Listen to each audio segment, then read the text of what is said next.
A very good morning and warm welcome 10th standard students. Welcome for your online teaching learning program of Science and Technology P lecture. We are on with the lesson number 10, Disaster Management, and today we shall complete with the explanation of this particular lesson. In the next lecture, we shall first discuss the question and answer of animal classification, that is lesson number 6, and then we shall proceed to the question and answer session of lesson number 10. Okay, so let's start for this one today. Authority. Now, at district level, suppose the disaster is to occur at the district level, just it is going to affect the district level.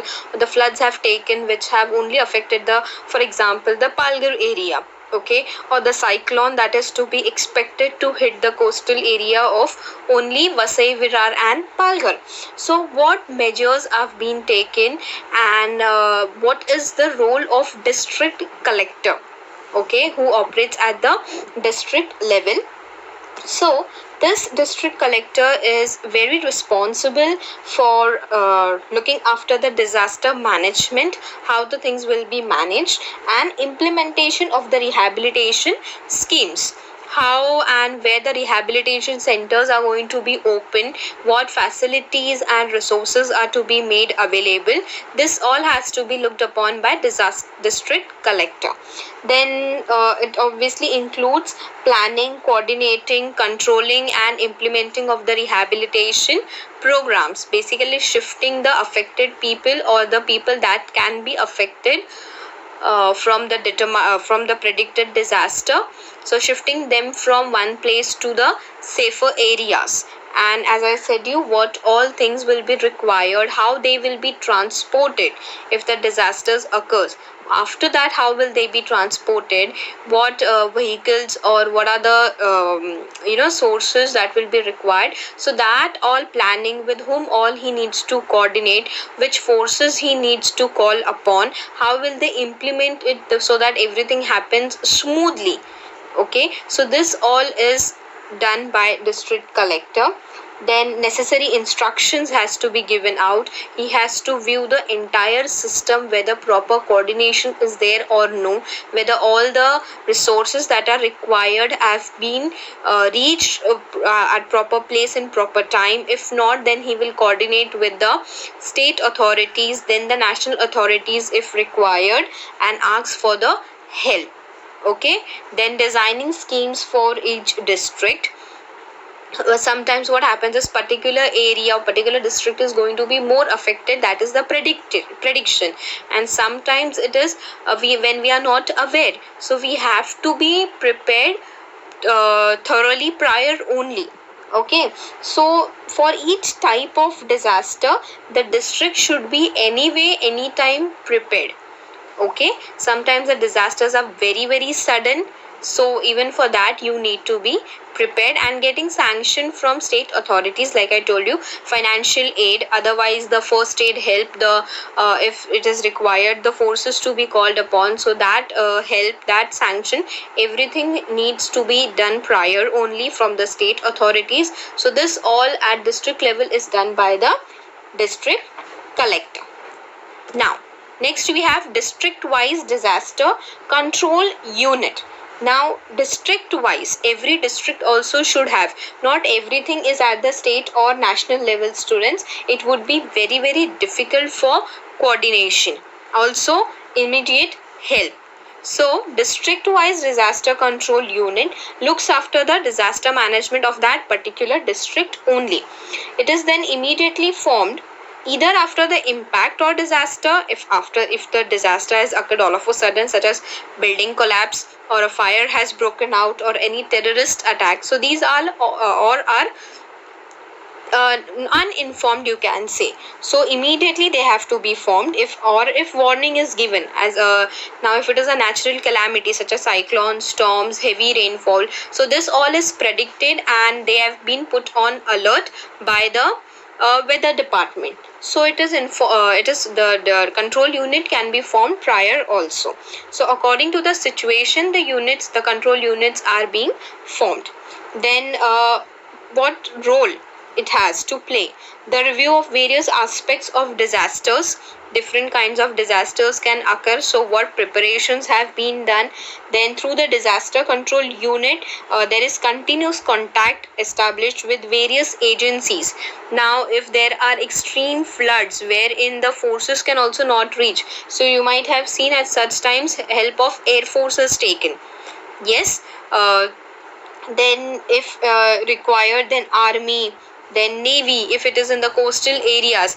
The coastal guards have been put on alert, the navy is being put on alert. Okay. During the terrorist attack, if any so this activity suspicious activity is found, the navy is put on alert to guard our coastal areas. Okay, so that can also be a disaster. Then with telecommunication department to proper coordination, of the telephone numbers that they put up on our screen, that flash on our screen, so that telephone line should be working, which numbers are going to be given to which particular area. Then paramilitary forces, etc., that would be studying further. So this all contacts coordination needs to be established and planned, that is done by the district disaster control unit. The unit then also coordinates with various voluntary organizations for their help. There are many voluntary organization NGOs that come in help for the rescue of people during the disasters. See, next we have one of the forces, that is National Disaster Response Force. We call it as NDRF. Specifically, it has been established under the Disaster Management Act 2005. The name itself says national disaster. At national level, they operate anywhere, any corner of the country. If there is any kind of disaster, the NDRF is put on alert if it is a predicted one, and if it is a sudden, the NDRF is the first force that reaches the spot for the help, for the rescue. If you see the uniform in the pictures on your screen, you will identify them and you will can relate it them to the pictures that you see on your TV screens during the disasters as well actually. Okay. Divisions of these forces are working in army. Okay. We have 12 divisions that are working in the entire country, and its headquarters is in Delhi, and obviously as I said you, it is at national level, so it actions all over the country with the help of army. Even during the cyclone alert which Mumbai was put on, so even that time the NDRF was put on alert, put in action before the cyclone reached the state. Okay, or reach the city. So these NDRF such forces are on toes when the disaster is predicted or after the disasters occur. Then in Maharashtra, when it is at state level, they are in action through the State Reserve Police Force, SRPF. So personnel of this force have substantial contribution in the rescue work in disasters like cyclones, cliff sliding, building collapse, etc. Okay, so any kind of disasters, these forces are the first one students to reach out for the help of the people. May it be floods, may it be areas be submerged in water. Without looking here and there, thinking about oneself, their families, everything leaving behind, they are standing, they are in help of the people of the country.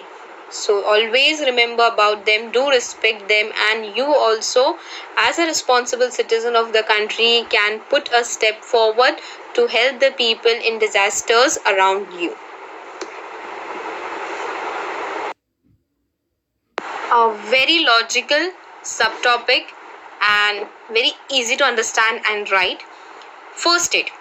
What is first aid? You have been hearing this term all throughout your life till now. Yes, we all, every one of us have first aid kits in school, first aid kits at home. If your parents are working in office, there also they'll have a first aid kit. There are many people who in their bags also carry a small first aid kit. So what is that? Let us understand the word first aid. First means primary, the first. Okay. Aid means help. So the first help. So this is the primary help given to a sick or injured person until full medical treatment is available for them, students. In school also, if you fall down somewhere, if you get injured, or by mistakenly if you have been pushed by your friend, or you dash somewhere, so before actually reaching the hospital, till then the first primary aid that is given to you, that is the first aid. Okay, so temporary, if there is blood flow, okay, blood oozing out, so the blood can be stopped, the oozing of blood can be stopped temporarily, so that loss of blood is prevented. Okay, so tetanus injections have been given as a first aid. So these all are primary health that should be given to a person. And most importantly, we are studying this because every individual in this country should be aware of the first aid that can be given to any sick or injured person. This way you can save many lives, students. Okay, then how can we offer the first aid to victims of any disaster, any mishap?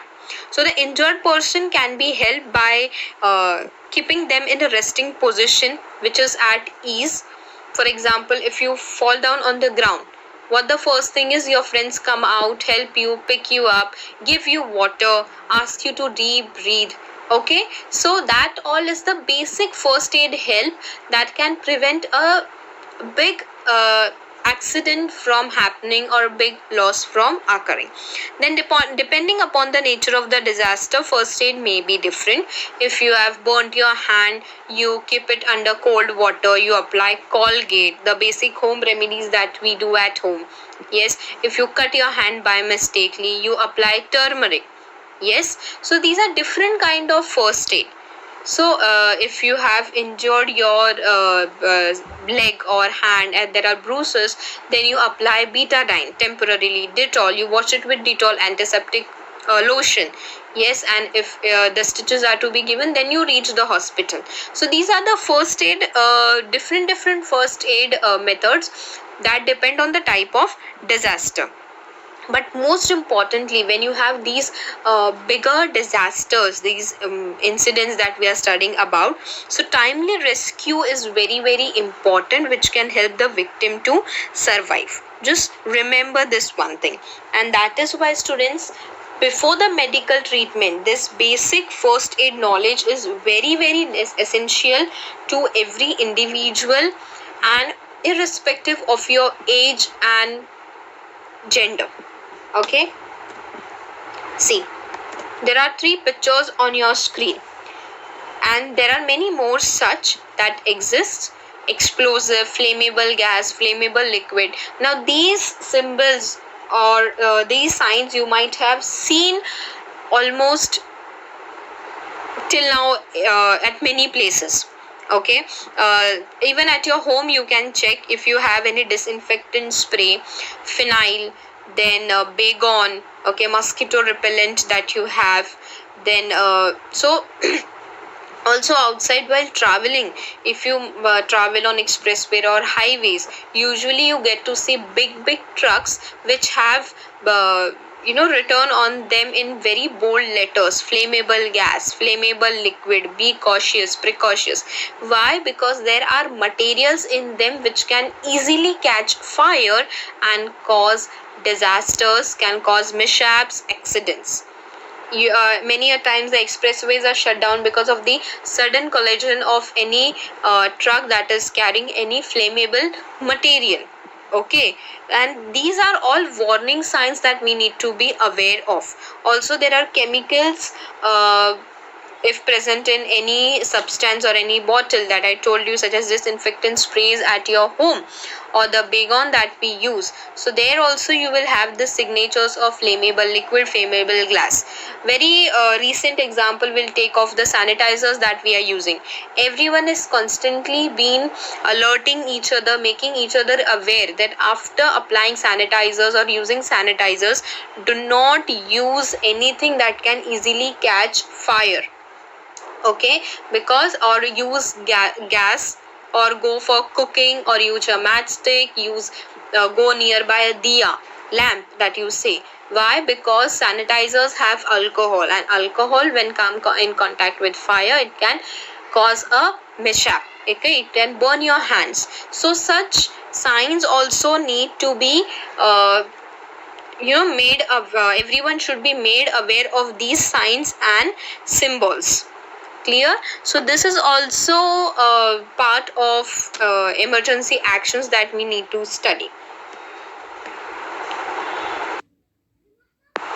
Okay, in along with the first aid kits information that we studied about the signs and symbols that can be used to avoid mishaps. Other than that, we also have different methods and techniques to rescue people, to make them reach for the medical treatment with proper transportation methods. At times during the disasters, you don't have enough resources that would help people to reach the hospitals or ambulance. So in such cases, how manually you can help people, you can help provide first aid.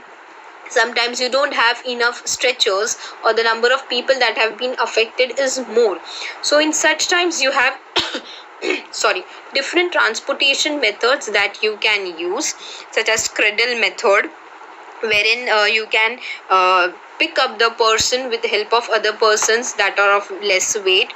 Then with the help of clothing, okay, or a big bed sheet, you can make a temporary stretcher kind of, and you can put the person in injured person in that, and with the help of other people you can transport that person to the hospital or for the medical treatment. Then carrying like a piggy bag, if the person is unconscious, you can pick them as a piggy bag. Human crunch method, if one leg of that person is injured, the victim then is supported with minimum load on the other leg. Okay, so these are different kinds of transportation methods that can help the victims during the disasters and help them reach the medical spots for proper medical treatment. Then you carrying on 4-hand chair, carrying on 2-hand chair, pulling or lifting method. If for a smaller distance, you can also pull or drag the person, okay, and stretcher, as I told you. So these are different transportation methods, students, one need to be trained of. This we have studied in class 9th also, if you'll remember. So do have knowledge of these things, and make sure that if required, if necessary, you do make use of this knowledge in and around you, even while playing during school or in your complex or anywhere else. If you see a person has fallen down, if you can help them, please do that. You can somewhere save one life and prevent the person from being more injured or more sick. First aid kit. Now this kit should be present with everyone wherever you go. The things that we are going to study that are compulsorily present in this kit, it should be mandatorily present. But other than that, at least basic things you all can keep always with you, that you can require at any point of given time. Okay, so let us see the necessary material: bandage strips of different size, wound gauze, the netted bandage that we have, triangular and circular bandage, medicated cotton, hand gloves, clean and dry clothes, soap, antiseptic solutions, that is Dettol or Savlon, safety pins, blade, small pins, needle, band-aid, torch, scissor, thermometer, and petroleum jelly. Now I know these all things are not possible to be kept with you always, but at least a small 2-3 bandages you can keep with you. Then small pins, safety pins, small pins help you to tie. Even if you have a piece of cloth, if not bandage or proper wound gauze, then you can tear a piece of cloth or a handkerchief. If you have, you can tie on the affected area. If there is a snake bite, you need a cloth that is to be tied tightly in that particular part of the body, so that the infected or poisonous blood or the poison does not reach the other parts of the body. Okay, small scissor can be kept along with you. Instead of torch, nowadays everyone has mobile phones, and mobile phones have torch mandatory. Okay, hand gloves are very necessary. Usually they are easily available at the medical shops. If you do not have if you do not buy one, you can have it one always. Then clean and dry cloth. So few things from these you can have always with you. And nowadays you need to have sanitizer anyhow. Okay, so this first aid kit, students, is very essential. Every time you must have it with you wherever you go, to school, to college, to office, or even out with your friends. Okay, next we have mock drill. Now before starting the topic, just recall whether you have heard about this word somewhere or no. Okay, in your school, or your parents might have told about the mock drill that took place in their office on a particular day, or on news channels you might have seen. Recently, a few months ago, just before the lockdown, we had a video gone viral on the social media about the bomb squad being called upon in DMart, the Virar West DMart. And the video was viral that there has been bomb suspect in DMart. That was all a mock drill. Okay, later on it was identified that it was nothing real, nothing such incident happened. It was a mock drill. Mock drill is what? It is a practice to check the preparedness of facing the disaster as early as possible. Virtual or apparent situation of any disaster is created to check the reaction time of any type of disaster. Now what happens is, if before building up any office, any school, or any structure, there is a particular safety measures that need to be taken. Also, that particular structure needs to have emergency exits. But what people do is, or the builders do is, they do not keep such any safety exits, or they do not keep any such instruments, or help that can be provided to people during any kind of disaster. The area might be congested. There would be no space for people to escape out easily if there is any fire breakout, or if the building collapses. So to just check how that particular structure is ready to prepare, ready to face any kind of disaster, and how it will help its people to escape out safely, this mock drill is being conducted. Usually for mishaps or fire breakout, the mock drills are being conducted, that how safely, if there is a fire breakout in school, how will it ensure that the teachers, the staff, the students are easily moved out of that school. Okay, so there are emergency exits, staircase that needs to be used. You have fire extinguishing pipelines which have water in them. Then you have small buckets being kept at a particular distance with mud in that. Okay, so these are all the measures that need, safety measures that need to be kept while building up the structures. Then responses of the people, if there is any disaster, how the people inside that structure would react. Okay, so what are the objectives of the mock drill? Evaluating the response of the common people to the disaster, how the common man inside that particular structure will react. Usually people panic, and there are chances of more mishaps being created. Usually there are stampedes that happen. Improving the coordination between various departments that work for the disaster control. If you need to call the disaster control unit, is there proper coordination? Are there proper phone numbers, proper telephone and network being available if have to contact? Then identification of own abilities at the time of disaster. How an individual is able to combat that particular disaster. Improving the ability of quick response to the disaster. How quickly, smoothly you will combat the disaster, you will fight the disaster, you will help. So if there are any loopholes that have been experienced or observed during the mock drill, that can be corrected on. Checking the competency of the planned actions. The planned actions, whatever the emergency exits are there, whatever measures have been priorly taken, are they enough? Are they competent enough to tackle the actual disaster if it occurs? Identifying the possible errors and risk. Whatever errors and risks have been identified, they can easily be dealt with and improved on. Most important thing that one needs to remember: do not chaos and push each other while using the staircase in the school.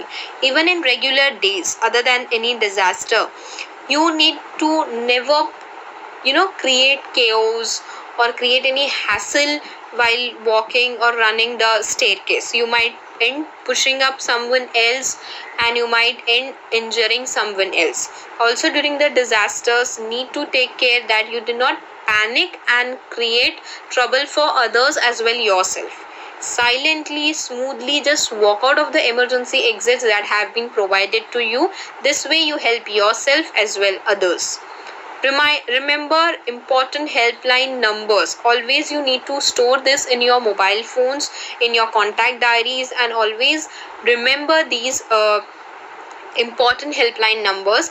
For police, if you need, then it is 100, fire extinguisher 101, disaster control unit 108, ambulance 102. This might differ in your areas, so you need to have a check on that and be updated with this numbers anytime you might need it for yourself or for someone else. Follow the traffic rules. Nowadays you can see there's a lot of traffic on the roads, so you cannot expect the one who's traveling. It's better we take care of ourselves, we follow the traffic rules. While walking also, we need to pay attention and be aware of the vehicles that are around us. Do not touch any unclaimed object. Sometimes there are electricity wires or telephone wires dangling on the road. Just do not touch that, walk away from that. Any electrical box is being kept open, do not touch that, be away from that. Instead, inform the proper authorities, they'll come and repair that.